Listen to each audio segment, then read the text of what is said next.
All right, today we are diving headfirst into the powerful and, let's be real, often chaotic world of generative AI. We're going to lay out a clear map to help you navigate this whole new landscape, taking you all the way from the theory to writing your very first line of code. You know, this question really gets to the heart of the challenge for any developer right now. You've got this incredible power, this whole army of AI models at your disposal, but the catch is they all speak a different language. So how on earth do you get them to work together? That's exactly what we're going to unpack. Okay, so to really get this, we need to understand how we even got here in the first place. This wasn't some overnight thing. It was a revolution that really happened in 4 clear phases. It all started in the world of research with these incredible academic papers, like Attention is All You Need, which basically proved what was even possible.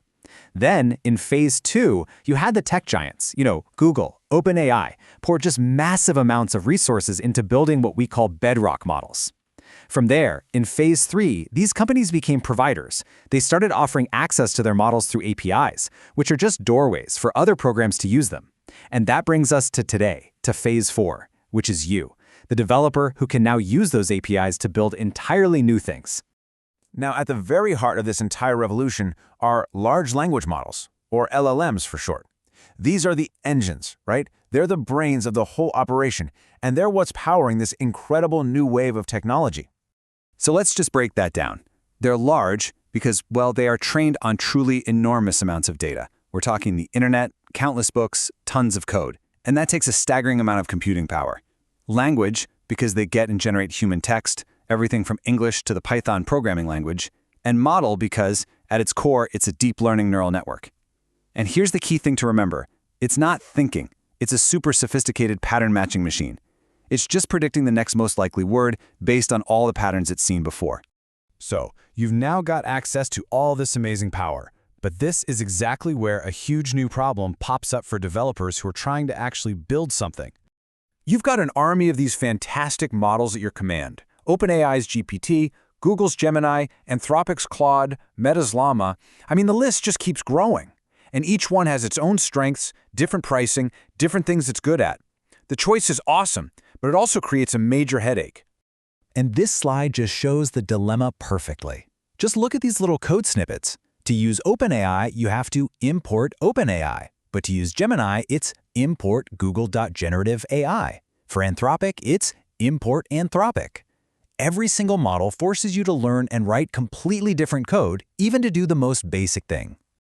So with this fragmentation, how in the world are you supposed to build an application that's flexible and future-proof?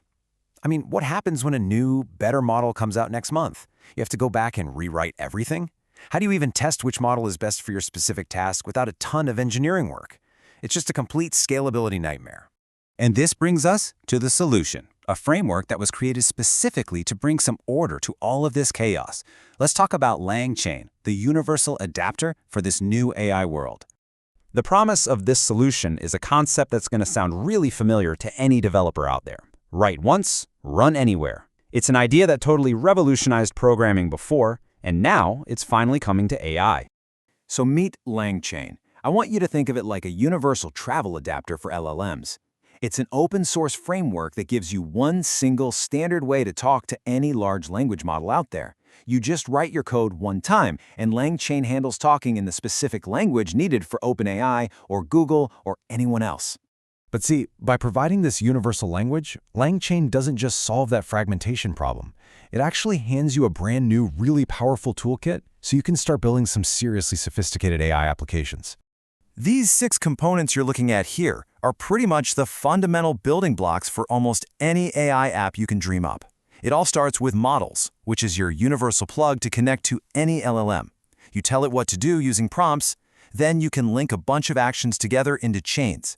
You can even give your app knowledge of your own private data using indexes and give it a sense of context with memory. And then, maybe the most powerful part, you can create agents. These let the model use outside tools like a web search or a calculator to solve really complex problems. Altogether, this stuff forms a complete system for building intelligent apps. So with this new landscape and this awesome new toolkit, what does all of this mean for you as you're starting your own journey into building with generative AI? The really crucial point is this. Your role as a developer has changed. You are no longer expected to build these giant, incredibly complex AI models from the ground up. Instead, your job is to become an expert driver, to learn how to skillfully use and combine these powerful, pre-built engines using frameworks just like LangChain.